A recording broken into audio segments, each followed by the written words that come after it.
Good evening, everyone, and thank you very much for turning out on what has actually become a quite wet and cold evening.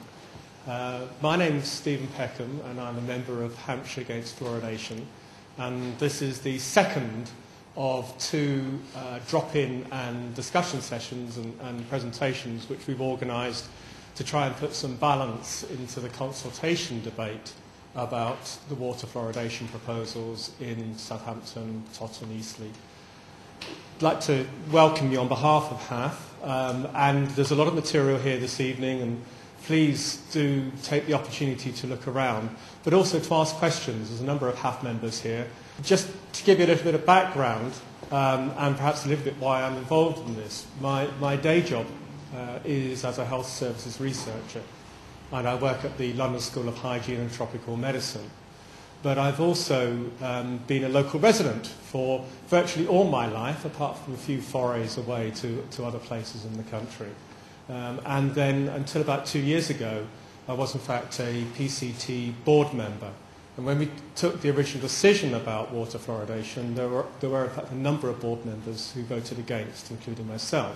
But at that point, we were happy to let the PCT go on to the whole role of public consultation. I didn't realise at that point, of course, that the PCT would take a very stringent line about this and seems to have gone into sort of propaganda mode in terms of the information going out. And I think that's particularly important in Southampton, where the information coming from the local primary care trust, in fact, in some ways, gives a strong imbalance to the whole consultation process as well. So this is our bit to try and provide some balance to the consultation. And what I'd like to talk about tonight is this whole issue about 1 part per million. And what I want to do is talk a little bit about the local scheme and dental health in Southampton, and then go on to talk about whether fluoride, and particularly fluoride in water, is effective and safe. And I think my whole approach to this, and it is, essentially this is all based on evidence and published evidence in journals and papers. It's not just a kind of an argument just coming from me, is that the whole thing about 1 part per million is rather like a stab in the dark. And what I want to say, try and get across is the fact that whilst the kind of particularly the PCT, but the NHS more generally is suggesting that somehow water fluoridation at 1 part per million is based on some kind of strong basis of science, and we can say that 1 part per million is the effective amount. It is actually, in reality, a stab in the dark, because nobody really knows what the effective level is. So let's go on and have a look at this. I'm going to start by looking at a shaming picture, because dental health is a problem, and it is a problem in Southampton. But this is a picture of dental decay. So according to recent reports, dental decay is on the rise. So that's a third of 2- and 3-year-olds, more than half of 4- and 5-year-olds, 80% of 7- and 8-year-olds. A quarter of the children had 6 or more decayed teeth. I mean, that is really bad. And 80% of that is actually only found in 20% of the children. And for a lot of them, they weren't getting access to dentists. And you think, well, okay, that's a real problem. But it may surprise you to know that this is in the States. This is in the land of fluoridation. This is in an area where fluoridation has been around for over 50 years. So if water fluoridation is the answer, why has the USA got such bad dental health? And in fact, the Surgeon General in the USA, which is equivalent of our kind of chief medical officer in the UK, has put children's dental decay as the most important childhood health issue. So even in the States, after years and years and years of water fluoridation, it has not solved the problem of dental decay. And we hear often that people say, well, water fluoridation doesn't matter because, 167 million people in the USA have water fluoridation. But to what end, I ask? To what end? Luckily, the local situation is a lot better than the States, and I think that again is an important point to bear in mind.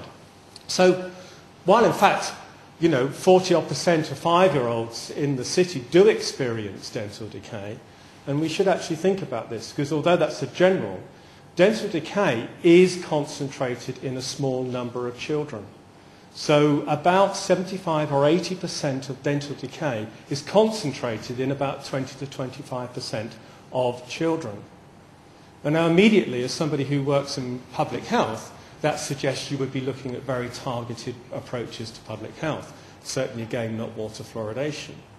And what we have is a situation where parts of the city, and particularly the centre of the city, have very poor dental health, and other parts have actually quite good dental health.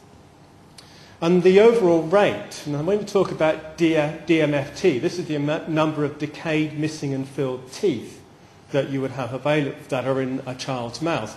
On an average in the city, that's 1.76 and under 5s. And that, yes, that's not good. That is definitely not a good thing to have. But it's not actually the best measure of dental health. Neither is the fact that 520 children had this number of extractions. And that's quite a few extractions per child, you would work out. But it's only a very small percentage of the number of children in the city again. In fact, we're talking just over 1% of the children in the city. And again, we need to think about, well, where are these children? How do we get to these children? The main measure of dental health is actually done for 12-year-olds. And the reason for that is, under 5s, the teeth fall out. And so it's in the permanent teeth that we need to worry more about dental decay. And what do we find? Well, in the city, dental decay in 12-year-olds is actually about the national average. So it's not particularly worse. And again, though, it varies across the city. And there's more good news in the city, that over the last 10 years, rates of dental decay have actually decreased. Not so much for under 5s, about 25% for under 5s, but in the 12-year-old group, the rates of dental decay have at least, if not more than halved over the last 10 years. So that's some success. And you may think, well, why does that happen? Well, in fact, dental decay has been decreasing on the whole in the UK for a number of years. And it may have hit a kind of a plateau, but it certainly has decreased. But one of the other points about Southampton, which I think is really worth mentioning, is that traditionally, treatment and access to dentists has been poor in the city. And in fact, it has one of the poorest kind of ratios for access and treatment in the whole of this kind of southern area, the whole of the Strategic Health Authority, but Hampshire and the Isle of Wight. So, this might be another reason. In particular, in this area, the rates of dental access for under 5s generally, not just in Southampton, but across the whole area, is very poor. So this may be one of the reasons why under 5s, the rates of dental decay for under 5s is even worse than it is for older children. Now, I said that the rates vary. This is taken from the PCT and the consultation document, and it's the red dots that we're interested in particular, as well as the orange dots. So this is where dental decay is worse. And you can immediately see, these are primary schools, that there are concentrations of where dental decay is. And, it's important that we kind of think about this varied kind of variation in the rates of dental decay, because there are lots of parts of the city where, in fact, in the schools themselves, that dental decay is not a particular problem.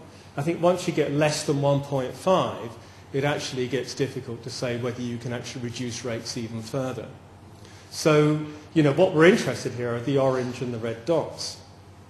Now, the scheme of water fluoridation that's been put in is the blue, green and red bits on this map. And what you'll see is that there's a large part of the city, particularly the bit where it's to the right of Bitton, but also there's a little bit just between the green and red at the top, which are actually priority areas where children have very bad dental health. So the scheme that's been proposed doesn't even cover all of the children that we've been thinking about earlier who may have severe dental decay.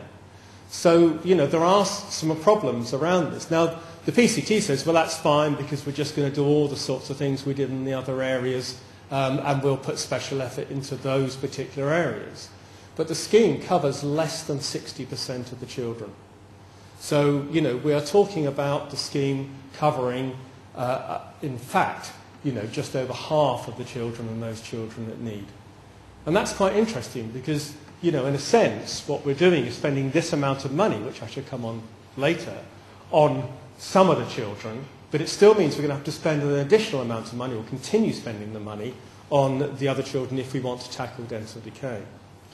But it also raises questions, well, if they can do things in these other schools which they think will reduce dental decay, then why aren't they doing them across all the schools and not introducing water fluoridation? So let's have a look at the costs. So is it cost effective to do this? Well, the SHA had a very large report. Abacus came and did a health economics report, which has been widely claimed to produce a result where each lesion, which is each kind of thing that needs, each part of the tooth that needs filling, is going to cost 32 pence. Well, let's look at this a bit more carefully. In fact, the estimated cost is something over 20 years is £1.5 million. But the costs are underestimated. Southern Water are already saying that the capital costs are much higher than that estimated by the Strategic Health Authority. And I would add that at a City Council meeting, the Strategic Health Authority said, oh, but it doesn't matter if the costs are 3 times what they are in the report. We're not paying because the central government pays for that. But it's all NHS money. It's not it's our money. It's not kind of theirs or theirs or theirs. It's our NHS money which is going to be put onto these schemes. And as I said, the scheme only covers 60%. So what about the costs for the other 40% of children? And in fact, the 32 pence can only be arrived at by taking into account the benefit that might accrue from fluoridating the water. And in fact, the report itself says we are overestimating the amount of benefit that will be accrued from water fluoridation. The assumptions that it will reduce dental decay by 25% are overstated. And in fact, we think that it's probably going to be less. And in fact, it will be less. All the evidence says it is less. And it's also based on the fact that all those teeth would have arrived at a dentist. So all the problems that the water fluoridation stopped will have somehow arrived, and the evidence suggests that these are the very children that don't go to the dentist in the first place, so they're unlikely to reduce dental costs. And in fact, what we know is that in other areas where there's been water fluoridation, the costs have always increased. So in Birmingham, they didn't have a reduction in dental costs. In Wolverhampton, in Newcastle, they haven't reduced the amount of money spent. In fact, they've increased the amount of money spent on dental care. So where are these savings? They're impugning its savings. And in fact, the actual cost is not 32 pence. It's going to be £45 and probably nearer £60. And again, that wouldn't be cost effective at all. And it ignores lots of other costs relating to the negative aspects of water fluoridation. So is it effective? Well, in the UK and the USA, areas with 100% fluoridation have high rates of dental caries, as do non-fluoridated areas. One of the things the PCT and Strategic Health Authority are often heard to say is that the West Midlands has the best teeth in the country. It's not true, actually. It's the South East. Kent has the best teeth in the country and no water fluoridation. And that includes places like the Medway and Rother, which are equivalent to places like Southampton. And they have lower dental decay. So you've got to ask questions of why those differences occur. And it's certainly not an association with water fluoridation.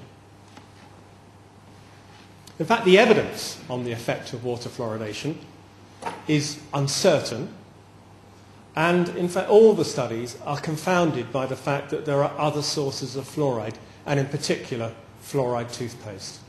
And what you see is since the introduction of fluoride toothpaste in the 1970s and its widespread use in the 1980s, is an enormous reduction in the amount of dental caries. And actually compared to other ways of applying fluoride to the teeth, because we do know that fluoride helps teeth, okay, when it's applied to the tooth, is actually not very effective. So that toothpaste, mouth rinses, gels and varnishes applied to the teeth are far more effective ways of dealing with dental caries than putting it in the water. And when you think that most of the water, in fact, never reaches anybody's mouth, I mean, you even start to again to think about whether that's an effective way of doing things. What about the scientific experts? Well, we often hear the York report, but the one that said, well, the Medical Research Council actually said it's quite a good thing, fluoride, and they did a report just after this wonderful systematic review that the government didn't quite agree with. So they asked the Medical Research Council to look at the evidence again. And yes, they dismissed some of the evidence, but actually what the Medical Research Council also says is we need a lot more research on the effects of fluoride, particularly for children. And this is the point I was making earlier.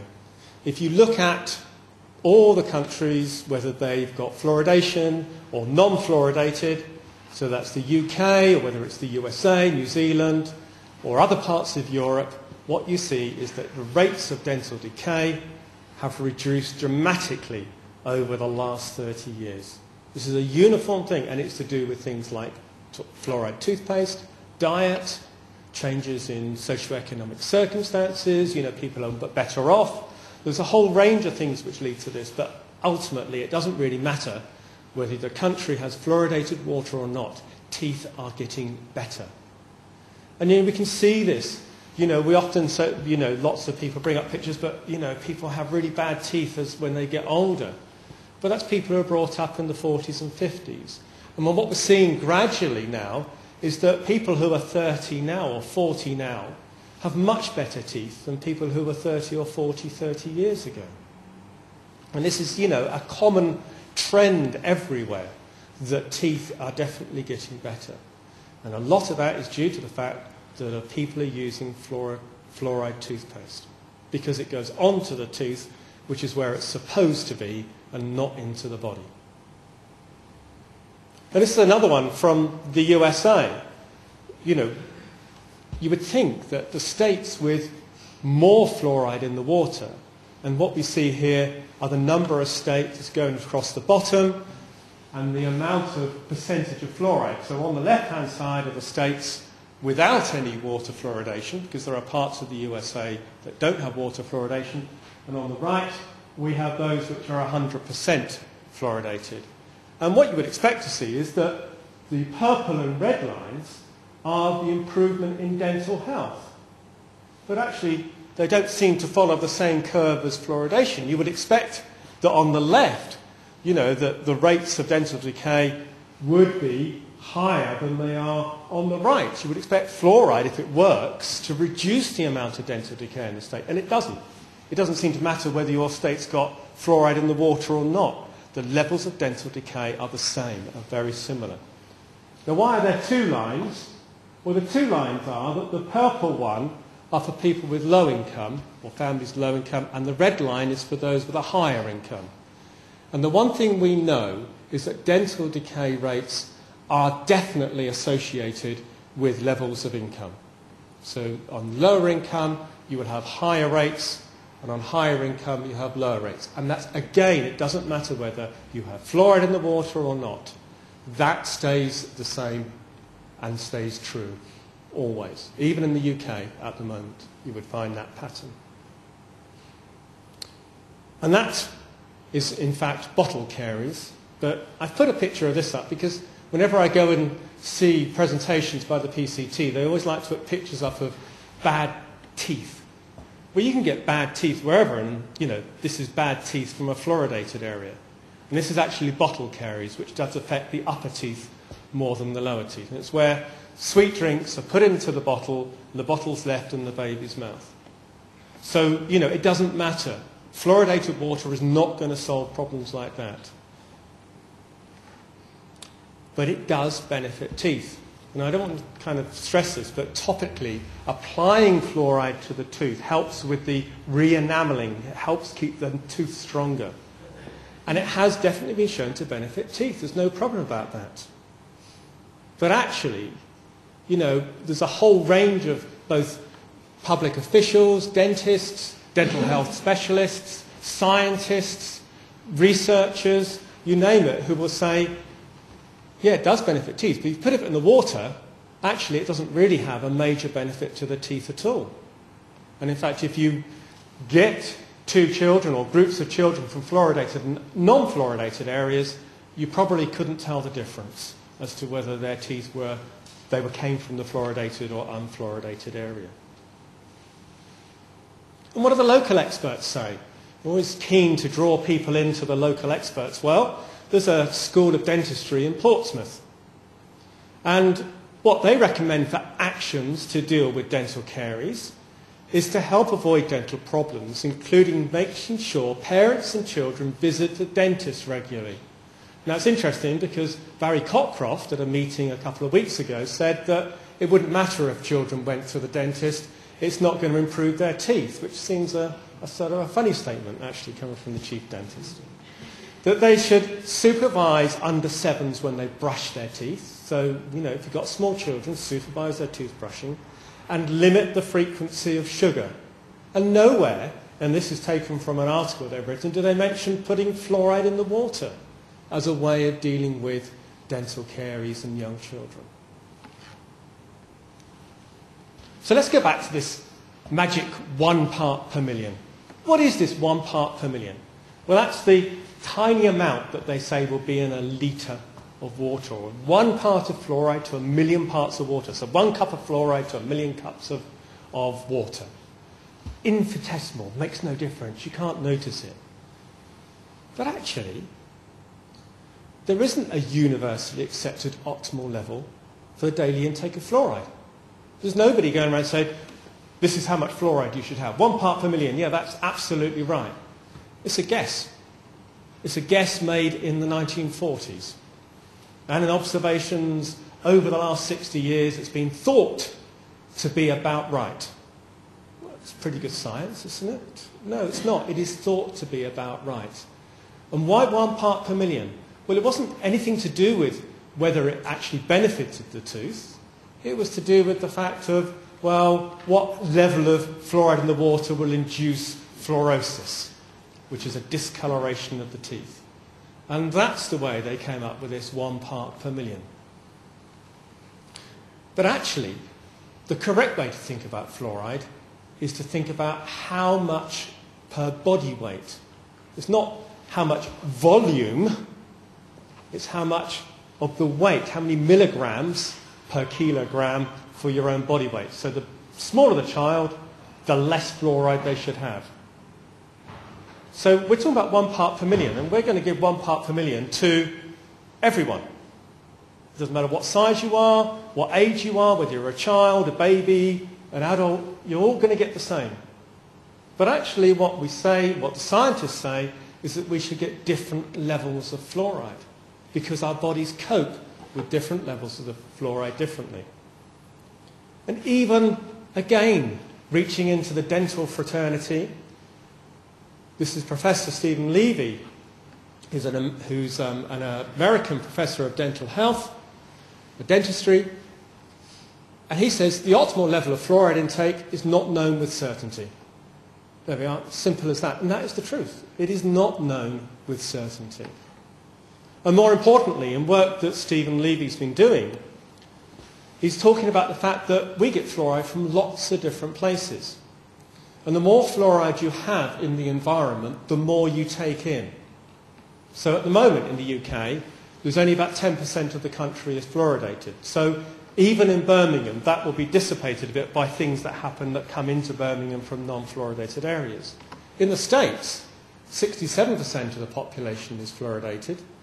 There is an increasing amount of fluoride going into things like food processing, into drink processing and appearing in drinks, as well as things like toothpaste or tablets or gels or whatever, mouth rinses, the levels plus the water. And in fact, studies show that in the States, 90% of 3-month-olds consume above their recommended daily fluoride dose. It's not surprising. A small child, if they get more than about 1 milligram of fluoride, that is well over their accepted dose. in the studies in Iowa, they're showing that children are getting up to 6 milligrams of fluoride. That's a huge amount of fluoride. That's enough for an adult, more than enough for an adult, let alone as a baby. So children are particularly at risk of fluoride. So let's look at what the experts would say. Well, the World Health Organization says that they're aware that there is a lot of fluoride in the environment and in people's local and food, etc. And they say that dental and public health administrators should be aware of the current levels of fluoride in a population before they introduce any additional fluoridation program. It's not been done in Southampton.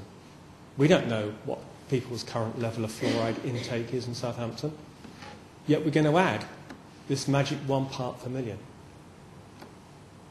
So is it safe? Well, we have to go to the States again. A report was published in 2006 by a group of scientists, well-respected scientists, who were asked by the Environmental Protection Agency in the USA to look at whether their upper limit of water, fluoridated water at 4 parts per million was still considered to be safe. Now that's actually one of the highest in the UK, in Ireland and in Canada. 1.5 is considered the upper limit. But in the States it's 4 parts per million. So this group of scientists got together and they started looking at the research evidence. In fact, they looked at over 1,000 research papers and produced this lovely green report, which is on the table at the back there. And what did they find? Well, they found lots of things, in fact. They found that fluoride affected the nervous system and brain at 1.8 parts per million. Bones at less than 1.2 parts per million. Bone cancer at 1 part per million. Thyroid gland at less than 1 part per million. Pineal gland, 1 part per million. Stillbirths, association with stillbirths and miscarriage at 1 part per million. Genetic damage at 1 part per million. And people with hypersensitive reactions, which is probably about 1% of people, at 0.25 parts per million. It's 1 part per million safe, and just remember, 1 part per million doesn't mean to say that you're getting a standard dose. It's just an average. Some people will get more, other people may get less. So the answer is, there's actually a lot of research with good quality evidence which shows serious effects at low doses of fluoride. What the studies all say is that they think there is a need for more research into the health problems that are associated. They admit there's some links, are associated with fluoride. It doesn't matter whether it's fluoride which comes naturally in water or whether it's fluoride which is put in because you put hexafluorosilicic acid in the water. Fluoride is fluoride eventually, and fluoride is the thing which is bad for the body. And in fact, the chair of the National Research Council, Professor John Doole, Professor of Pharmacology and Toxicology, was particularly worried about the thyroid problems associated with fluoride. And also what they were saying is that just because we've been putting fluoride in water for lots and lots and lots of years doesn't mean to say that we shouldn't take another look. And in fact, take a fresh look at what's going on. You know, take into account these new studies that are beginning to show these kinds of associations and links. The one thing we do know, and this is accepted even by the NHS, is that water fluoridation will give you fluorosis, which is the discolouring of the teeth. And in the brochures they have these lovely pictures of bright white teeth and saying this is what fluorosis does to your teeth. And it is true that the majority of people who get fluorosis will get this white speckling on the teeth, which might be okay. But actually it's also a worry, because fluorosis is not just on the teeth. It suggests that your bones and your body are absorbing fluoride. So the more fluorosis you have in the teeth, the more fluoride you have in your bones. And it could take years for these kinds of effects to really accumulate and cause bone damage. So, to say that, well, we'd be fluoridating water in the UK for 40 years, well, it might be in 10 years' time we see the problems. We know that there is a link. We know that fluoride affects the bones. There's no doubt about that. And if levels of fluorosis are increasing, that means levels of fluoride in the bones is increasing. So in the States, they estimate that about 30% of people have some form of fluorosis. Now, what that's building up for the future, we don't know. And as you increase the amount of fluoride in the environment, you increase the amount the body takes up. And that is the problem. It's not your one glass of water. It's your water, your toothpaste, tea, food, over years and years and years, which accumulates gradually in the body. And it's not something which happens in 2 or 3 years. But fluorosis shows quite quickly. So in the States, it's estimated that 1.3% of children have what they call level 3 fluorosis. Now, what the SHA doesn't do is show you pictures of what level 3 fluorosis is, and it's that. It's not whiteness on the teeth, it's brown staining. You might say, well, 1.3, or in fact, I was talking about Stephen Levy earlier, and he's doing the current study of a group of children, and 1.6 of the children have got level 3 fluorosis. Now, that's after 8 years. But the thing is that the next group of children, when they get to 8 years, will also have that, and then the next and the next and the next. So eventually, it'll be 1.6 of the population. You think, 1.6, well, that's not very many people, is it? Well, if you get 1.6 of the population, we are talking about 2,500 to 3,000 people if we put fluoride into water in Southampton for 200,000 people. But the important thing about this is that not many people like to go around with brown staining on their teeth. And in the States, there's quite a big industry to do remedial treatment. But who pays to take the brown staining? Who pays to put the veneers on? Who pays to get your teeth whitened? You do, not the NHS. None of those costs are taken into account. So it might only be a few children now, but eventually it'll be lots of children who will have to have remedial treatment, and people will have to pay. The NHS won't pay for it. If fluoride is best put on teeth and not drunk, then what should you do? Well, you develop ways of going around and making sure that the children get the fluoride onto their teeth. In the States, a dental program in schools showed that there were a 52% reduction in decay in the first teeth and 40% or nearly 40% in the second teeth. That's far more effective than putting fluoride in the water. The Glasgow Community Dental Health program, which started in the late 1990s and they reported a few years ago, actually said that the improvement for decayed teeth and also the number of 5-year-olds who had no decay in them was substantial. We're talking about 50% plus.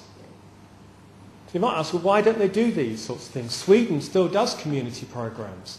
And in fact, they've got programs where 90%, even in adults now, have remained decay-free. So why don't we do them in the UK? Well, the PCT says we do these sorts of things. But a big problem occurred a few years ago in schools. Whereas we used to be able to send dental people into schools and they could do things with children and look at their teeth and provide advice, do teeth cleaning and all sorts of things. Now, they have to have something called positive consent. This is something the education authorities have introduced. So anything that happens at school, parents have to consent to. And since that happened, a lot of the oral health programs have had to stop. They're not getting the consent from parents which allow them to do preventive work with children. Now, consent is important in schools to help children's teeth, Doesn't seem to be important when it's water fluoridation. Parents don't need to consent then. We can just put fluoride in the water and it doesn't matter whether you consent or not. So there are also kind of things around consent which are interesting. But actually, if we could change and work with schools, we had the picture earlier of all the schools where there are problems. If you could do more concentrated work, the point about the USA is that they sent a dentist into the schools. You know, that was what they did. They sent the dentist to treat the children, not just to tell them whether they've got bad teeth or show them how to brush their teeth, but actually to deal with the problems that the children had. And that's how they got their major reductions in dental decay. You know, and if we know that, particularly under fives, there are problems of under fives going to dentists, so let's work in nurseries and in playgroups and in schools and change the way that we have to deal with things like consent so we can actually get treatment and support and help to the children who particularly need it, and not blanket the whole place with fluoride and water and hope that it's going to lead to them getting better teeth. And the issue of consent is important because water fluoridation, there is no choice. You know, it's akin to mass medication without consent. Your doctor couldn't give you fluoride unless you consented. You know, but the NHS can put fluoride in the water and we don't have to consent.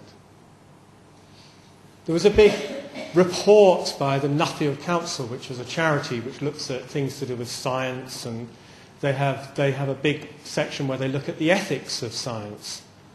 And they looked at public health and they looked at water fluoridation. And they accepted that there's evidence of harm, although the extent and significance of harm required further research.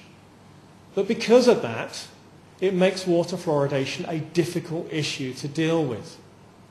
And so their view was that this is not just an easy thing.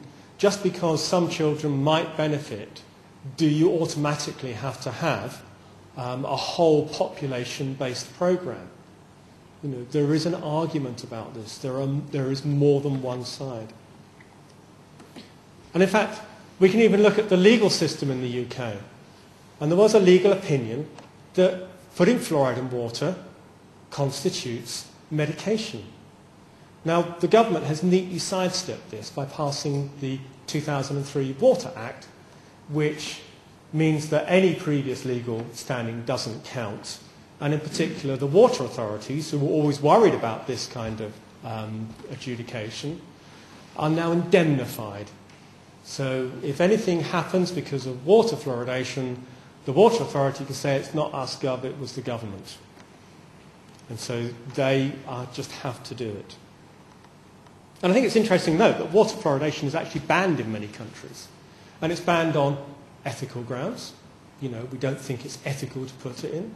It's banned on safety grounds in places like Sweden, where they feel that there's insufficient evidence to say that it's safe.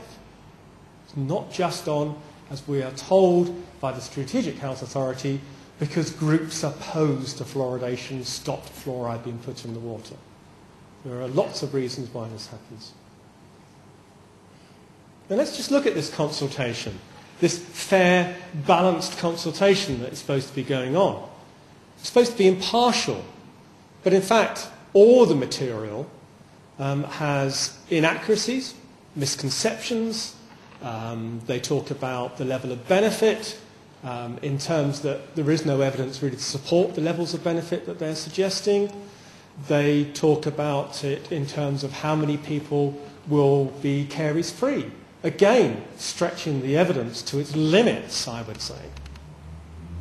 And the PCT, and I have to say, you know, I was a member of the board of this PCT, and I would be absolutely ashamed to be a member, I think, of the board at the moment, has gone into a propaganda mode, where it's taking much biased and misleading information and representing it as fact about water fluoridation, and particularly actually saying that there is no choice.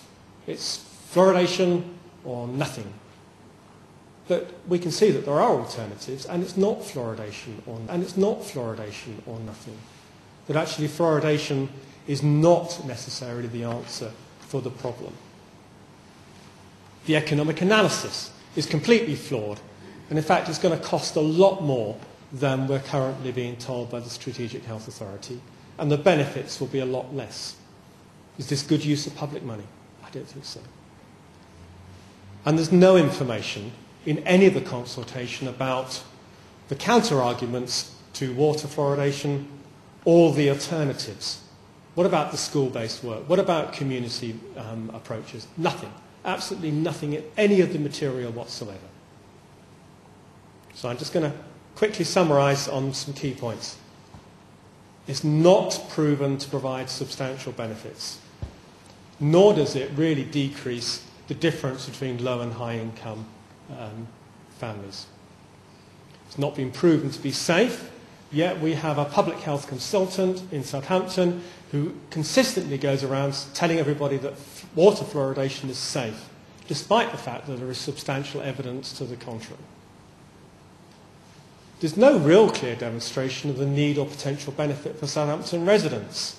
This seems to me to be a crusade to put water fluoridation in, and in fact there are studies which suggest you shouldn't have water fluoridation unless the decay rates are at least 2 or more. Well, we're below that, well below that in Southampton.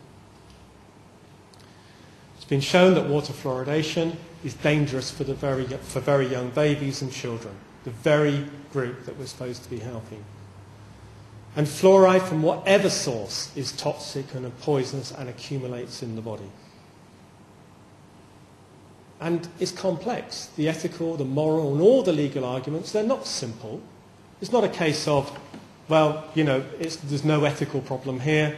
If there's a group of people who need it, then everybody's got to have it. No, it's not straightforward. It's not like that at all. And I'm going to go back to the chair of the National Research Council Committee, who says, when they've looked at all these studies, what we found is that these questions, the questions about the effects of fluoride, are unsettled. You know, there isn't a definitive answer at all. And that there's less information than we ought to have about the effects of fluoride, particularly given the fact that water fluoridation has been going on for 60 years. Within 60 years, we still don't know. Nobody's really looked at this. It's just been accepted fact. Yet, as I said, water fluoridation at 1 part per million is really a stab in the dark. It's not based on good evidence or science. So what does this mean?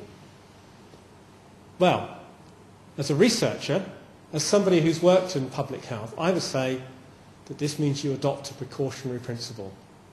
You don't go head on into doing this when you're not really sure what the answer is going to be. So the answer really has to be no water fluoridation. Thank you.